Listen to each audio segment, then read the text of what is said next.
O segundo interesse é fazer o que ele tem que fazer. Mas o primeiro é a carreira dele, né? Então, a burocracia ela é muito mais fechada em si mesmo do que um conselho. A burocracia quer fazer carreira, o conselheiro fica lá 2 anos e sai, é trocado, pode até se reeleger, mas existe uma rotatividade dentro dos conselhos, é uma coisa muito mais aberta, muito mais transparente, muito mais plural. Agora, ainda é representação. Nós não estamos falando de democracia na forma de participação direta, como acontecia nas cidades-estados lá da Grécia.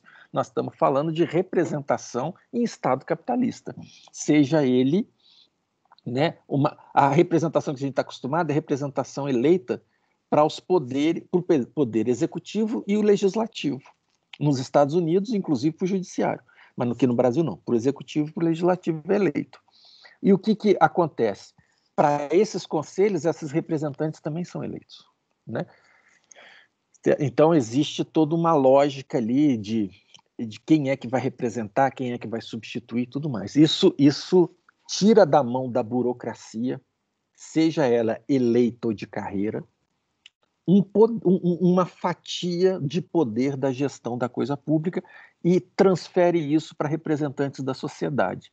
O que dá para a gestão de sistema muito mais transparência, muito mais clareza, muito mais robustez, muito mais discussão, é muito mais democrático. A democracia tem o custo da discussão, mas tem o lucro de que uma coisa discutida democraticamente tende a ser muito mais efetiva do que uma coisa feita por meia dúzia de burocrata de gabinete. Entendeu? Então, assim, isso é uma estratégia de democratizar, dentro dos limites capitalistas, dentro do limite do Estado capitalista, a participação da sociedade na gestão do Estado capitalista.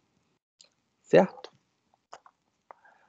É isso. Então, é uma participação na lógica da representação, não é uma participação direta, né? E aí essa discussão na criação de política pública, na fiscalização, tudo isso, se vocês pegarem a pauta do Conselho Nacional de Saúde, as reuniões são abertas, se vocês quiserem ver como é que rola, é um barato, entra no site do Conselho de Saúde, eu já assessorei a CONEP, né? Mas o trabalho do Conselho é um trabalho glorioso, ainda que esteja atravessado por tudo que a sociedade brasileira é, né? Porque nós não somos uma sociedade santo, né? Não somos uma sociedade, né? Então não quer dizer que porque está no conselho só tem santo lá dentro, conversa fiada. Mas pelo menos você tem mais clareza, você tem mais abertura, você tem mais transparência na discussão e na negociação das coisas. E isso fortalece. Eu não sei se a gente conseguiu responder. Respondeu sim, professor. Muito obrigada. Legal, Elaine. Agora é a vez da Cássia, então? Boa tarde, professores. Estão me ouvindo? Sim. Estamos sim. O que eu gostaria de saber é: há formas de garantir que o Estado instaure políticas públicas efetivas em saúde, independente do posicionamento político do Poder Executivo?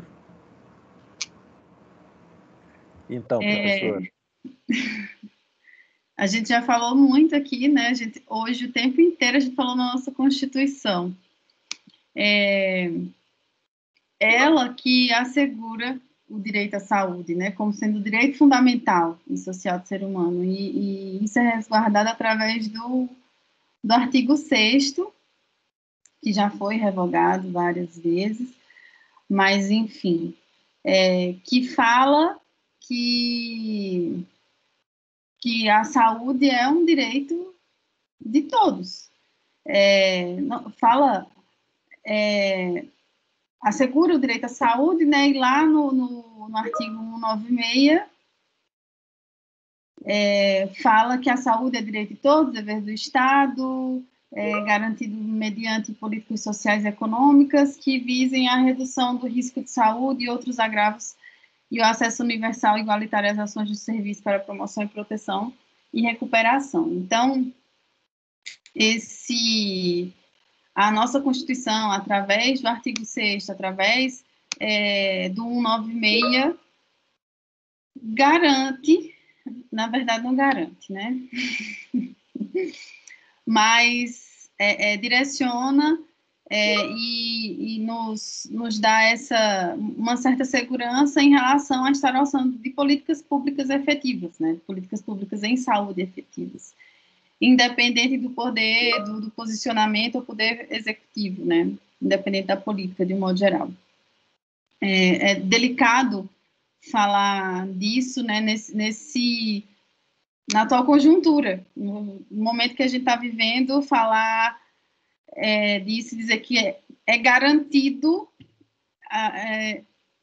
enfim, não é muito confortável usar essa palavra, mas a nossa Constituição está aí para falar que, sim, aí através dela é que a gente tem para ter essa garantia de que vai ser instalado em todas essas vertentes que foram colocadas, em todas as esferas do governo, que aconteçam as políticas públicas em saúde, que sejam instauradas de maneira efetiva, né, independente da política.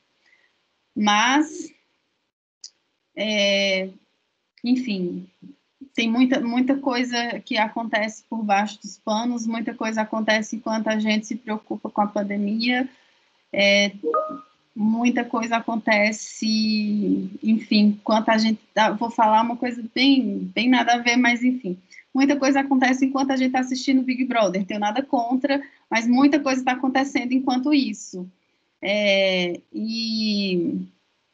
Mas o que a gente tem que fazer, o professor colocou lá, entra lá no site do Conselho, assiste como estudante hoje, né? Procura fazer parte desses movimentos, assiste essas reuniões, procura se inteirar do que é direito nosso, do que é dever também. Eu tenho uma esperança, agora já é pessoal, tá, gente? Eu tenho esperança nessa geração de vocês, assim, porque vocês têm acesso a muita informação, vocês são críticos, e eu deposito muito, assim, não que a minha geração não seja capaz, mas a de vocês promete, então façam valer a pena, façam jus a todo esse arcabouço que vocês têm aí nas mãos, e passem a ser esses críticos políticos, né, que a gente precisa ter nesse contexto que a gente vive hoje, né? Enfim, é isso.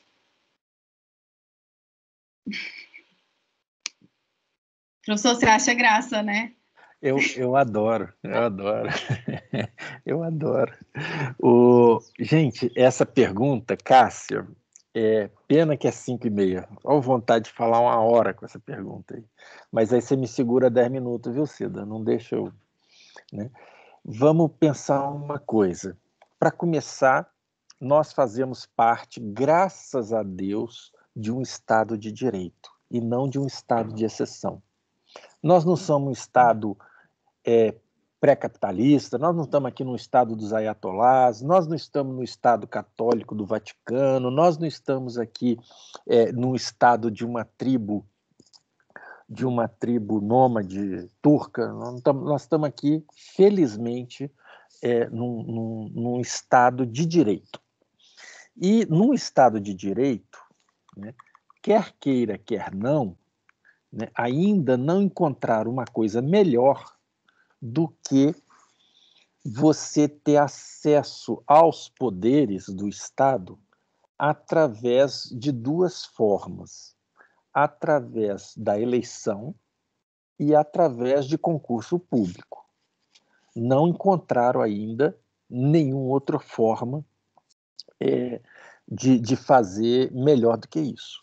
Considerando que existe uma burocracia eleita e uma burocracia concursada, né, e que o poder executivo é comandado, ainda que tenha muita gente que é concursada, Mas o poder executivo, eu, por exemplo, sou do poder executivo, como professor do Ministério da Educação Federal, né, no âmbito de uma universidade federal, sou concursado. Ainda que exista, né, no executivo um conjunto de servidores concursados, mas o comando do executivo é eleito.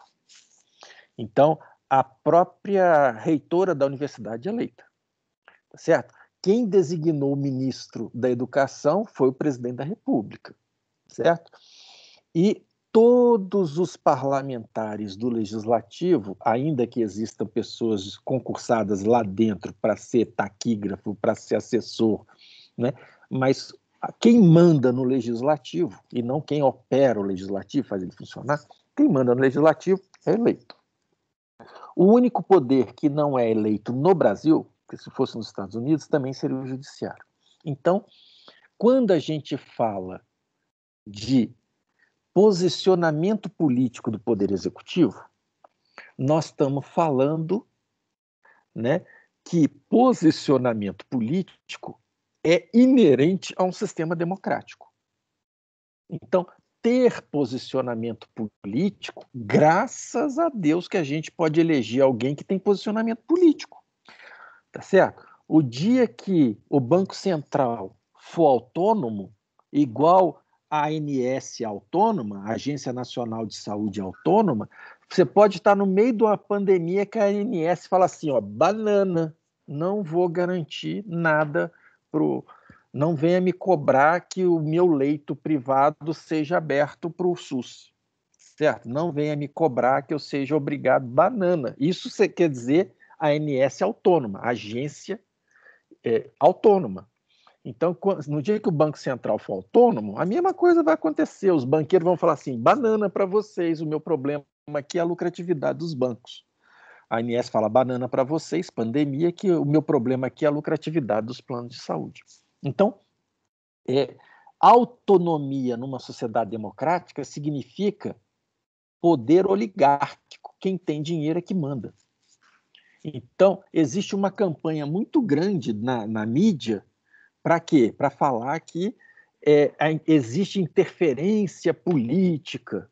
Graças a Deus que existe interferência política, porque o dia que não existir interferência política, o nosso sistema está todo oligárquico, tem dono. Todo mundo é dono de alguma coisa. Os banqueiros são dono do Banco Central, os donos de plano de saúde são donos da ANS, os donos das empresas de eletricidade são donas da ANEEL, e aí vai. Tudo tem dono. Esse negócio de agência com autonomia quer dizer entregar na mão do empresário o comando do sistema público, do aparelho público.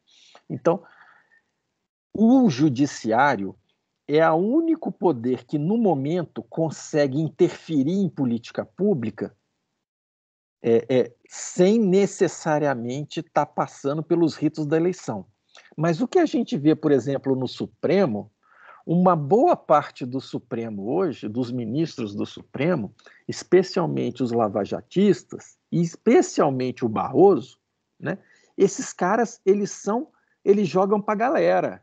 Eles chamam de hermenêutica jurídica. O que é a tal da hermenêutica jurídica? Hermenêutica é uma coisa muito mais séria, ainda mais quando a gente lê Habermas e vai ler o que é hermenêutica jurídica. Mas na boca do Barroso é falar o seguinte, olha, sabe aquele princípio que tem lá na Constituição? Vamos dar um tumé nele, porque a população está clamando pelo lavajatismo. Então vamos passar pano para o Moro. E isso é a tal da hermenêutica jurídica traduzida em termos claros, né? Claro que na hermenêutica jurídica do Habermas. Então, na boca do Barroso. Então, o que eu estou tentando falar aqui é o seguinte, né? Até o judiciário brasileiro tem tendências para trabalhar na lógica oligárquica.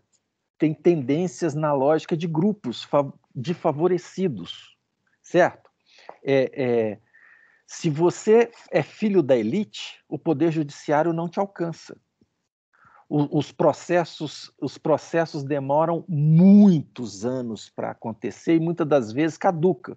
Por exemplo, o processo contra o Fernando Henrique Cardoso não levou a nenhuma punição, por quê? Porque caducou. Ele ficou inimputável, ele ficou tão velho, o Fernando Henrique, que ele não podia sofrer a pena que ele tinha que sofrer. Agora, com Lula, quanto tempo durou o processo? Então, se você é filho da elite, o poder... Então, tem várias formas dos donos do poder continuarem donos do poder, seja dentro do judiciário, eleito ou não, seja dentro do executivo, eleito ou não, desde que você dê autonomia e tire da população, né, a garantia do direito efetivo, a democracia, a discussão e a condução das políticas. Então, a primeira coisa que eu queria falar aqui é o seguinte, né? Felizmente, existe debate político. O nosso problema no Brasil está na qualidade do debate político. Igual eu falei, eu adoraria discutir com a Angela Merkel, mesmo ela sendo uma pessoa de direita e eu de esquerda. Ela é, no mínimo, uma doutora em ciência. No mínimo, uma doutora em ciência. Ela é formada, ela tem pós-graduação, ela tem doutorado, e em vez de ser professor universitário, ela resolveu ser primeira-ministra. Foi para a política, a pessoa absolutamente qualificada. Tá certo? Então, assim, a questão não está, o problema não está na política. Graças a Deus que existe a política para ter debate. O problema está nos políticos e não na política, na qualidade do barro, né? E não que existe barro para ser modelado, né? Esse é o problema nosso. Nós temos uma elite política muito de costas para o povo, muito naquela lógica colonial portuguesa. Fazemos qualquer negócio. O que importa é eu tirar uma lasquinha, ficar rico e rachar fora para Miami ou para a Suíça, né? Ou para a França, o que for. Né? O que importa é aquela lógica dos primeiros judeus portugueses. Né? Eu venho aqui, extraio o máximo e volto para Portugal rico. Essa é a lógica das elites brasileiras. Vou para Miami, vou para... Então, assim, o problema nosso são as elites, não é a política. Né? Agora, o debate do quanto que a política interfere na burocracia do Estado, ou seja, o quanto os eleitos influenciam os de carreira, esse debate eu até pus um texto aí no chat, um PDF, quem quiser ver, um texto do Max Weber, ele escreveu em 1919, né? Ele está falando aí sobre ciência e política, duas vocações. O texto sobre ciência não é muito bom, não, em que pese ele ser um gigantesco de um cientista. Mas o texto sobre política é maravilhoso. Né? Política como vocação ou política como profissão. Né? Ou seja, o cara do judiciário, o cara que está na política por conta dos salários ou o cara que está na política por conta das convicções e do projeto político que ele carrega. Isso, um texto riquíssimo, vale a pena ler, foi escrito em 1919, curtinho, um texto muito bom, muito, muito, muito bom, tem tudo a ver com a aula de hoje, né? Assim, na fundamentação teórica, né? Não fala de prática de saúde, não. Então, o que eu estou querendo comentar é que o Weber, ele reclama em 1919 que não existia espaço numa sociedade tão burocratizada quanto a Alemanha para o empreendimento político. Então, tinham políticos, partidos e políticas fracas, insonsas, e que depois isso ficou muito claro, né, quando emerge, por exemplo, o Hitler, depois aí nesse ambiente da República de Weimar, um ambiente de uma democracia que a carreira era mais importante do que o empreendimento político, do que o partido, a pegada, a convicção e tudo mais. E ele citava como exemplo os Estados Unidos, onde tinha mais liberdade e mais condições objetivas de ter partidos propositivos e com projetos de sociedade e pondo uma agenda para a sociedade a partir né? Então, assim, a gente que no Brasil foi colonizado, a política invadiu tudo, né? e quem se forma, quem se prepara, né? Você não vai discutir, por exemplo, a professora Cida ou eu, né? Se a gente for discutir com um secretário de saúde ou com um governador, o cara não tem a escolaridade que a gente tem, certo? E tem muito mais poder do que a gente. Se fosse a professora Cida ou eu discutindo com a Angela Merkel, ela tem o mesmo tempo de escolaridade que a gente, ela sabe discutir, né? Aqui o Brasil é um problema, é a qualidade do político, né? Então, o que acaba acontecendo, né, é que, infelizmente, existe uma contaminação desse, ainda mais hoje, em tempos de baixo clero, né? Não basta só ser o político fazendo política sem ouvir o técnico. O papel do técnico é fazer ser ouvido, né? Mas existe o político negacionista, né? Esse que é o problema, né? O político que sabe que está fazendo mal e isola o técnico, porque o técnico vai falar para ele, você está fazendo mal, mas ele sabe que ele está fazendo mal. E ele não quer que isso chegue no público, né? Então ele persegue o técnico, né? Ele quer atacar o técnico, porque o técnico é que vai falar para a sociedade que ele está fazendo bobagem, né? Agora, a Angela Merkel, vai lá, eu não estou endeusando a Angela Merkel, não, mas só para ter como contraponto, né, em tempos de Bolsonaro, vai lá ver o que é a Angela Merkel. Então, ela escuta muito primeiro para depois falar, né?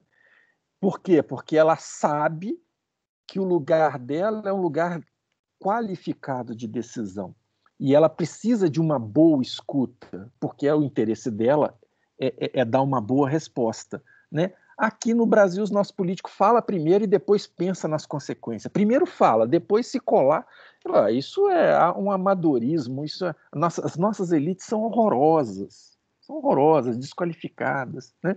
Não tem formação e tenta fazer com que o técnico seja escorraçado, porque o técnico acaba por denunciar o pensamento inconsequente dessas elites políticas de baixo clero, baixíssimo clero. Uma coisa é você ter um Fernando Henrique de direita, outra coisa é você ter um Bolsonaro de direita, né? Então, assim, um é um professor sociólogo, o outro é um cara que foi expulso do exército porque nem o exército aguentou o cara. Aposenta essa porcaria aí, porque não dá, entendeu? Esse nível de...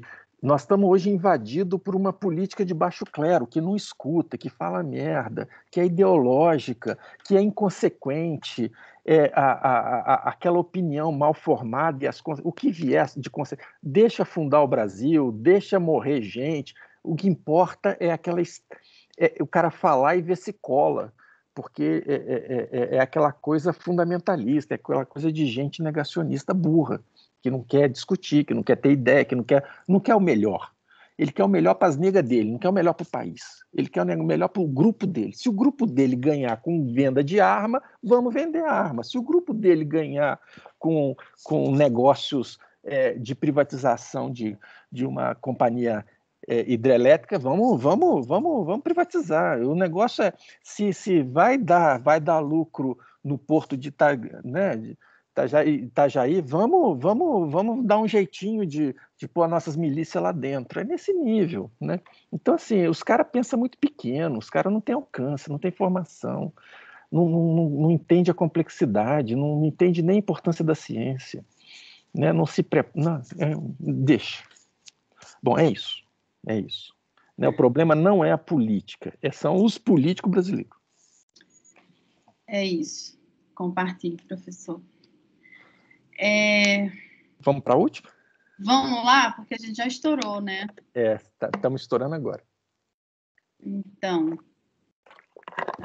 Olá, professoras. Olá, Shayla.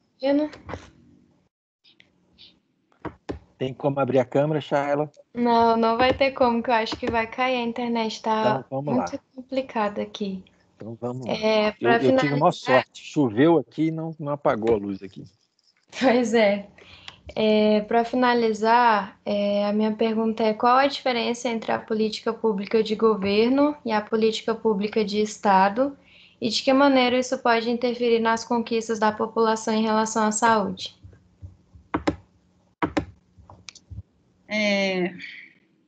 de maneira bem breve, né? A política de Estado é toda política que independe do governo e do governante para ser realizada, né? Porque é amparada pela nossa Constituição, nossa belíssima Constituição. Já de governo, ela pode depender da alternância de poder. Cada governo tem seus projetos, e esses projetos podem se transformar em políticas públicas. Então, a política do governo busca criar uma marca, né? Faz uma ligação entre a política que está sendo promovida pelo próprio governo com a imagem do político eleito para gerar ganhos eleitorais, votos, pode acontecer, né? Por conta disso, é uma política que costuma contar com prazo de validade, e aí isso não é interessante, né? Pode sim interferir nas conquistas da população em relação à saúde, sim, pois se houver a mudança do chefe, né, do Poder Executivo, pode acontecer de haver uma descontinuidade dessa política de governo, né? E, enfim, a gente tem não é novidade que isso aconteça, para a gente ver, sim, que, enfim, que isso pode acontecer, infelizmente tem esse ponto, mas sejamos otimistas. Sejamos otimistas. Eu acho que, de uma maneira objetiva, eu acho que deu para diferenciar. Professor, você quer daqui para falar um pouquinho sobre como que pode interferir nessas nossas conquistas? Vamos lá, concordo em gênero, número e grau com essa definição clara da professora, né? E se você pensar assim, o que fundamenta o Estado? Qual é a fonte do Estado? Tá? Quem pare um Estado? A fonte primeira do Estado é a Constituição e todo o seu ordenamento jurídico, de um Estado de direito, né? Tá? Então, o que é uma política de Estado? É aquela política que se fundamenta, se desenvolve e promove o ordenamento jurídico e político. Tá certo? Ela é unha e carne daquilo que emana na Constituição. Então, por exemplo, a política de atenção primária à saúde, ela é tão orgânica à Constituição, ao capítulo da saúde da Constituição, que ela pode ser muito bem entendida como uma política de Estado. Entra governo e sai governo, como é que você mexe na política de atenção primária? Mexe, sim, tenta tirar lá mudar o financiamento, tenta tirar lá o agente comunitário de saúde, mas tenta tirar a APS para você ver o que acontece. Tá certo? Então, assim, vai mudando a cor da tinta, né? Muda a roupa, mas a ossatura, a musculatura que define a política não muda, porque ela é unha e carne da própria fundamentação constitucional, né, jurídico-política desse Estado. Está claro isso? E a política de governo, essa não. O que fundamenta um governo? Qual é o ponto de partida de um governo? Né? O que dá origem a um governo? O que dá origem a um Estado é a Constituição, mas o que dá origem a um governo? É a eleição. Né? Um governo começa se ele ganhar as eleições e ele termina nas próximas eleições. Então, as eleições são disputas de convicção política. Né? Então, políticas de governo são aquelas que ficam ao sabor das convicções e não ao sabor da Constituição. Tá claro? Né? Ela tem a ver com as convicções,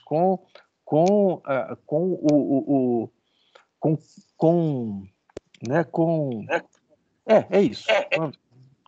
Com as convicções, é isso, né? Tá. Agora, de que maneira isso pode interferir nas conquistas da população em relação à saúde? Então, a Constituição de 88 é tão generosa porque ela é tão europeia, ela é tão anti-americana, e ao longo das últimas décadas ela tem sido tão americanizada, ela tem sido tão desconstruída, ela tem sido tão atacada, mais de 100 emendas constitucionais, que o lugar que as oligarquias brasileiras entenderam para atacar as políticas de Estado foram atacando a Constituição. Porque você muda a Constituição, você muda a fonte. Entende? Então, por exemplo, tudo que vai lá como emenda constitucional, que é aprovado pelo Congresso... eu vi uma vez a Carmen Lúcia falando isso e falei, puxa vida, né? Como que isso é verdadeiro? A Carmen Lúcia um dia falou assim, as emendas constitucionais brasileiras de 88 deveriam ter sido garantidas por plebiscito. Ou seja, o Congresso aprova a emenda constitucional, mas depois você submete um plebiscito para a população para ver se a população aprova. Mas você não teve uma salvaguarda democrática, entendeu? O Congresso, em maioria, modifica a Constituição, mesmo não sendo uma Assembleia Constituinte. E você não tem nenhum controle popular para aceitar ou vetar a emenda constitucional aprovada pelo Congresso. Como o Congresso é um ambiente de elites, o que as elites fazem é investir no Congresso para mudar a Constituição. Então, como é que você ataca a política de Estado? Mudando a Constituição. Então, não é só mudar governos, você tem que mudar a Constituição. Por isso que a nossa Constituição vem sendo sistematicamente modificada, porque isso muda o conjunto das políticas públicas. Tá certo? Por exemplo, se essa emenda constitucional proposta ontem pelo senador aí, que eu não lembro o nome, lá do Acre, né? Se ela andar, e parece que tem todo o apoio do governo para andar, inclusive pelo presidente do Senado e da Câmara, se ela andar, a garantia de financiamento para saúde e educação no Brasil vai embora. Isso é mudança completa da Constituição. E aí é assim que essas elites oligárquicas agem, né? Como a nossa Constituição de 88 é um ponto fora da curva, é uma Constituição europeia no quintal dos Estados Unidos, né? O que as elites do quintal têm feito é desconstruir essa Constituição europeia. Entendeu? Isso afeta profundamente as políticas públicas. Por quê? Porque as garantias para elas serem políticas de Estado vão sendo minadas. E aí elas deixam de ser política de Estado e passam a ser puras políticas de governo. Fica ao sabor das convicções políticas e da próxima eleição. E o que acaba acontecendo na prática é o seguinte: política de governo não vinga. Porque política de governo é propor marca, é palanqueira. Ela não é para efetivar direito, é para tentar se reeleger na próxima eleição. E o que é palanque de um grupo político, se ele não for eleito, o próximo que vier, ele quer desconstruir esse palanque. Então, o que acontece? De 4 em 4 anos, você tem uma eleição. Se muda o governo de 4 em 4 anos, se mudar, quando o governo muda, você joga fora tudo que foi política de governo. E desfazer é muito mais fácil do que construir. No final das contas, sobra um processo de liquidificação das políticas. Você vai quebrando as políticas todas. Você entra dentro da Secretaria de Saúde do Distrito Federal. É uma estrutura absolutamente liquidificada. Você não tem nenhuma estrutura em pé ali, é um monte de coisa amorfa.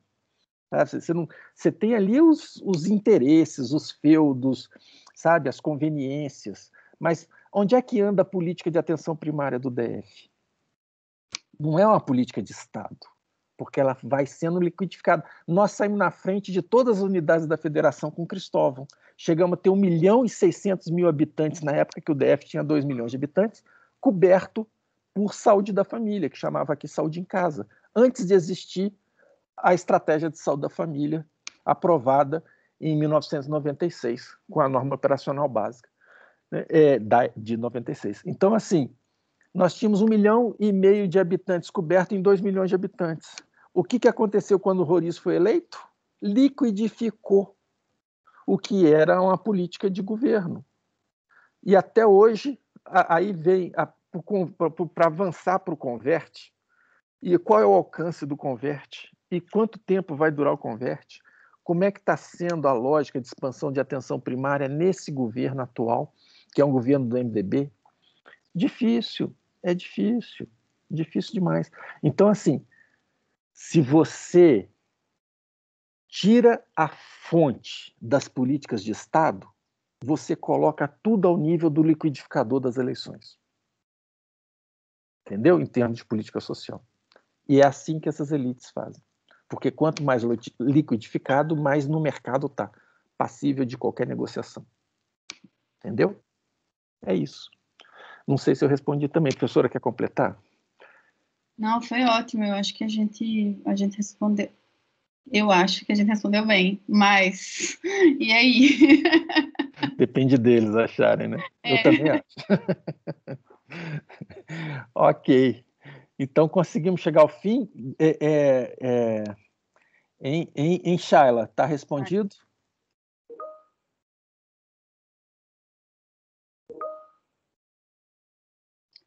Ótimo, ela respondeu aqui no chat. Tá tudo certo. Gente, tem mais alguma outra pergunta, alguma consideração que alguém queira fazer sobre o conteúdo? Ou a gente pode encerrar por aqui?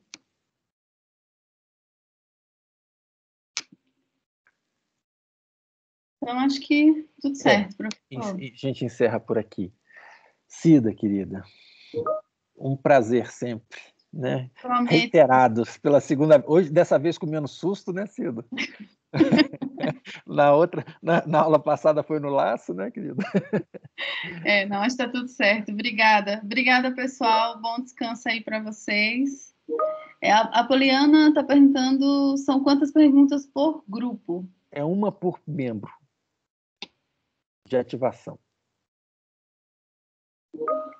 Se o grupo tiver 10 pessoas, serão 10 perguntas. Se o grupo tiver 8 pessoas, 8 perguntas. Se tiver 15 pessoas, 15 perguntas. Bom. Ok, então. Vou Pessoal, encerrar obrigada.